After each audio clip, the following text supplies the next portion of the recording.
Thanks for quitting, Emily sneered and looked at me. I just silently stared back at Emily. It's about cutting labor costs. We don't need a hag who exploits overtime pay at our company. Tom seemed pleased too. A week later, I kept getting calls from the company. Hello, as soon as I answered, the president spoke. Who exactly are you? I laughed mockingly at the president's words. I am Lily Johnson. I turned 59 this year. I've been working at this company for 37 years since graduating from college. Our company is staffed with administrative scriveners, social insurance labor consultants, and tax accountants, handling clerical work for our clients. This is especially popular with company presidents who run their businesses alone. These presidents are busy with sales and lack the time for clerical work, so our company takes care of it for them. I belong to the tax department. I got my bookkeeping and tax accountant qualifications during my school days. That's why I joined this company. Now I'm managing 45 clients, which keeps me quite busy. Even though a part-timer handles the accounting entries, it's still overwhelming, but I can't show any weakness. Our clients are all long-term relationships, and many of them have had their fair share of hardships. Seeing them face adversity, I feel I can't lose either. So here I am, in front of my computer again today. Lately, I've been troubled. Tom and Emily have been subjecting me to insidious harassment. Tom, 7 years younger than me, is the head of the tax department. He used to be just a regular colleague, but his attitude changed drastically 3 months ago when he got promoted. He used to speak politely, but suddenly he started talking down to me. Lily, what are you doing? You've got some nerve slacking off during work hours. He's always either sarcastic or complaining. I'm looking at documents for tax-saving strategies for our clients. Even when I retort, Tom remains unfazed. Just check the manual for that. Don't do anything unnecessary. And if you end up working overtime, don't expect to get paid for it. Tom glared at me with those words. Unable to respond, Emily, Tom's assistant, chimed in. Lily, you should work more efficiently. At this rate, you'll never finish. That's why you're still a rank-and-file employee. Emily laughed mockingly. I was the first to be offered the promotion to department head, but I declined at the time. Becoming a head meant more time for management and less for client interaction. However, it was an internal offer, so Tom and Emily don't know about it. I'll make sure to complete my regular duties as well. That was all I could manage to say. Still, Tom and Emily's harassment continued. You're increasing overtime again? What a waste of overtime. Okay, Tom's angry voice echoed again today. Lily, cut it out. Your constant overtime is dragging down the whole tax department's performance. Emily sighed as she spoke. The reason for yesterday's overtime was simple. Tom had accumulated a month's worth of declaration forms to be filed by the end of the month. After work yesterday, Tom suddenly said, "Take care of these." He left several client files on my desk. I turned pale when I saw the files. Wait, these all have deadlines this month, right? As I said this in confusion, Tom was already nowhere near, looking for him. I saw he was already packing up at his desk. I'm heading out, take care with that. Tom quickly left the office. Good luck. Okay, Emily followed Tom out, laughing mockingly. Unbelievable. I sighed and opened the client files left on my desk. Moreover, some of the files were Emily's responsibility. I sighed even deeper. I knew why Tom was harassing me, because they wanted me to retire quickly. I have more experience and deeper knowledge in taxation than him. As a result, other members of the tax department come to me with their questions instead of Tom.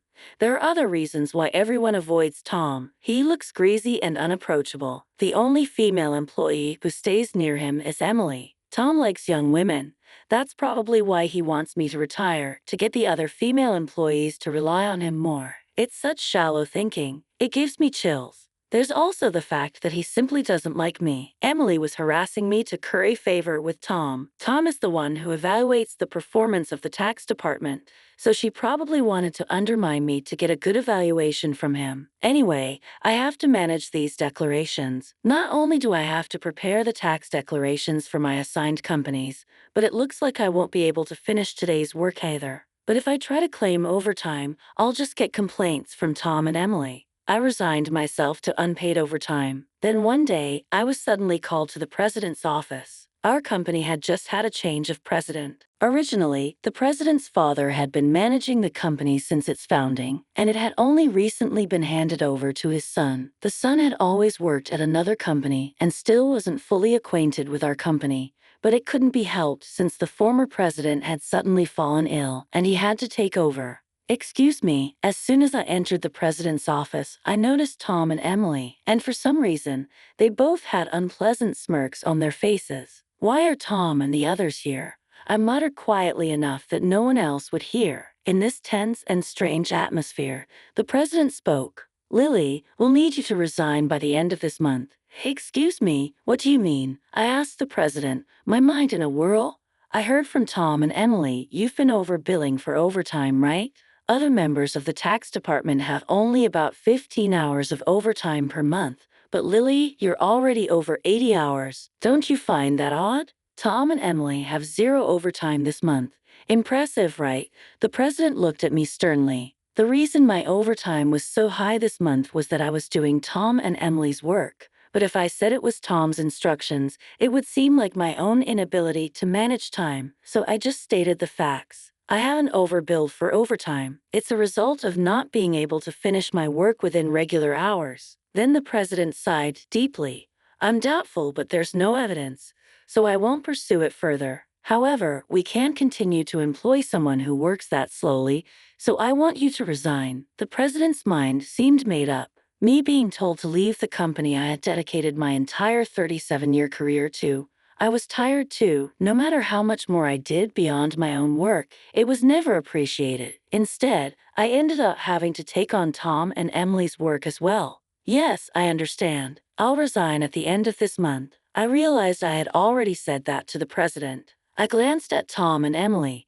They were smiling vulgarly, looking very pleased. After leaving the president's office with the 3 of them, Emily looked at me and said, "Thanks for quitting." Emily sneered and looked at me. I just silently stared back at Emily. Tom also looked down on me in the same way. We're cutting labor costs. We don't need a hack who exploits overtime pay in our company. Tom seemed pleased too. While watching the 2 of them talk so cheerily, I thought about the handover process and then started creating the handover documents for all my clients. Of course, I didn't miss saying goodbye to the people I was handing over to. I tried to get an appointment with the president to say goodbye in person. For the president, I couldn't meet. I sent letters and informed them of my successor. A week after I resigned, I was relaxing at home. I had been busy with the handover until my resignation, and I had been extremely busy even before that. A little relaxation shouldn't be a problem. As I was thinking this, my mobile phone rang. When I checked the call, it was from the company. What could they want now? I made sure to take care of the social insurance procedures. I didn't answer the phone, but then the company called several more times. In fact, I had also received several calls from Tom and Emily's personal mobile phones. Maybe they thought I'd answer if it was from the company. Reluctantly, I decided to answer. "Hello, Lily. It's a mess right now." As soon as I answered, the president spoke. "Who exactly are you?" I laughed mockingly at the president's words. "Who am I? Just an unemployed lady. I've resigned from the company and I'm nothing else." Right then, the president spoke urgently. "Since Lily left, we've had 49 calls to stop transactions with the company. Please come back to the company immediately." The president said his piece and hung up. He must be really panicked. I guess I have no choice. I got up reluctantly and headed to the company. As soon as I arrived, Tom and Emily were waiting. Both of their faces were pale. They both had dark circles under their eyes. "What's wrong with both of you?" I asked, surprised at their drastic change in appearance. Then Tom glared at me and said, "Since then, we've been getting calls one after another to stop transactions, not just from your clients, but from prospective companies we were planning to introduce." "What did you do?" Emily also looked at me with suspicion. I never thought Lily would do something so underhanded. I'm truly disillusioned. The reason they both looked so haggard was probably due to dealing with the cancellations, probably the body. Of course, I hadn't done anything to the clients, but I had a guess why they were canceling their transactions. Well, the cancellations might be unavoidable this time. As I muttered this, Tom yelled, "So you did do something, didn't you? Get to the president's office now." I was then taken to the president's office by Tom. "President, I brought her," Tom declared with force as he opened the door. Emily followed in a hurry. I've been waiting. The president looked me in the eyes as he spoke. Tom accused me as if I was the culprit. It appears that Lily was involved in the cessation of transactions with our clients. We should not only make her resign, but also sue her for damages, Emily argued vehemently, though her language was careful in front of the president. The president ignored them and asked me, why did so many companies stop transactions after Lily left? I took a deep breath and answered clearly, don't you understand? Our clients don't need us to manage their taxes. There are tax accountant firms that do it cheaper. Yet they continue with us because I was here. Tom snapped at me. What's with the attitude towards the president? And you think you're worth that much? Emily also taunted. There's no way it has to be Lily. The president looked serious. Tom and Emily work based on the manual, optimizing operations. But I do more than that. I offer tax-saving strategies tailored to our client situations. Uniform responses don't always serve the client's best interests. In fact, many clients preferred my approach and stayed because of it. Tom got angry at my explanation. How can we afford to give such detailed attention to each case? It takes too much time. That's right, it's inefficient. Emily strongly agreed. Then the president sighed deeply and said, actually, I just got a call from Dad, the former president. Some of the clients who stopped transactions had gone directly to Dad to negotiate about Lily. I was surprised to hear this. I hadn't expected the clients to go that far for me. Dad said that the tax department was viable because of Lily. She not only managed her clients but also supported her colleagues' clients, and she has knowledge that Tom can't match. Dad also said that if Lily hadn't declined, she would have been in a higher position than a department head by now. The president spoke with a pained expression. No way. Emily looked shocked. She probably couldn't believe I might have been her boss. The president continued, I'm really sorry to have made you resign once, but can we revoke your resignation, Lily? You're needed at our company. My father also strongly said so. I was honestly happy about the president's changed opinion, but I couldn't accept it. Then Tom interrupted our conversation. President, what do you mean she's better than me? I can't accept this. Tom was visibly upset. Emily also protested. Tom is a wonderful boss who cares for his subordinates, and yet you choose Lily over him? That's unacceptable. The president then looked sternly at them. Actually, since Lily resigned, we've been receiving numerous complaints from the tax department. You two seem to have been pushing your work onto others, haven't you? What? Why would you? Tom's face turned pale. The president started speaking with a look of disgust. I've heard from the employees, Tom. You've been pushing the preparation of your clients' declaration forms onto your subordinates, haven't you? Including Emily's work for many clients. Next to Tom, who was getting paler, Emily trembled when her name was mentioned. There was a leak saying you've been pushing your work onto Lily until she resigned. Tom, you were calling her a salary thief. It seems the roles are reversed, aren't they? The president spoke with a sigh. No, that's not.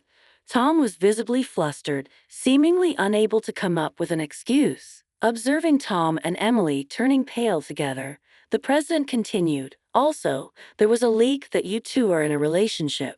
You were often seen leaving work together. But Tom, you're married, aren't you? The president glared at Tom and Emily. I was just mentoring Emily as her superior, nothing inappropriate. Tom struggled to find the words. When the president produced several receipts, these are receipts queried by the accounting department. These dining expenses filed by Tom. Who were they with? Certainly not with clients, right?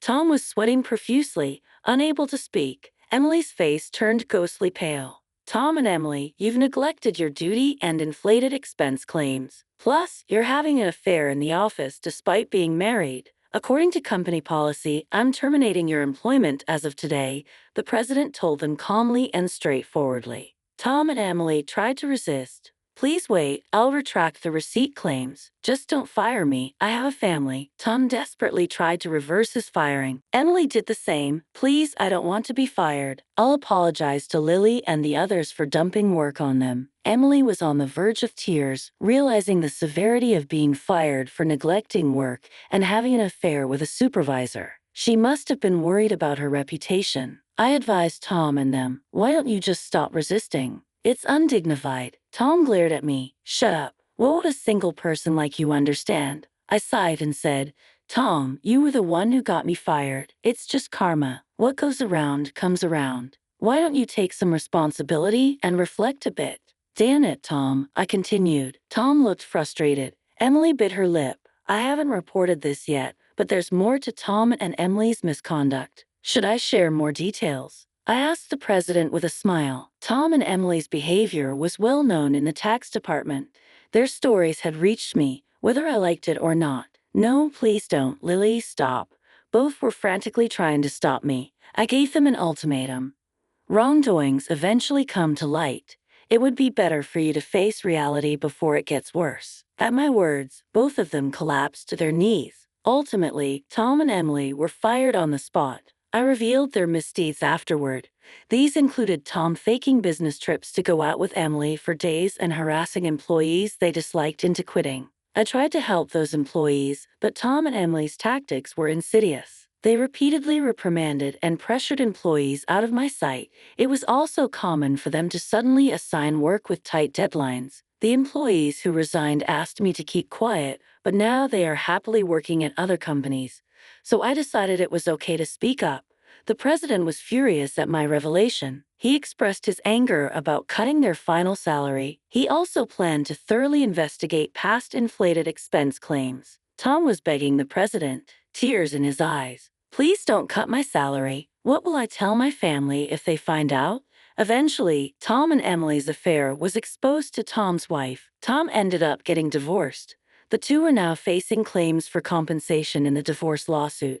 I know this because for some reason, Tom contacted me. Please, can you persuade the president to reconsider the firing? Emily and I are in a real bind now. Apparently, Tom and Emily are struggling to find new jobs. The tax industry is somewhat insular. If you commit too many misdeeds, word spreads quickly through the industry's network. That's why no one is willing to hire Tom and them. However, they need money for the divorce compensation and living expenses, so now they're working day labor, like at construction sites. People used to office work suddenly doing hard labor outdoors must be tough. Emily often calls me crying, Lily, please help. I just wanted a raise and a better life. I never really liked Tom, and this situation is unbearable, Emily would say, crying. However, Tom and Emily's predicament is their own doing. Many people, including myself, have been victims of their actions. So I told Emily, this is all your own fault, Emily. You can't unring a bell. It will be hard to return to the same path.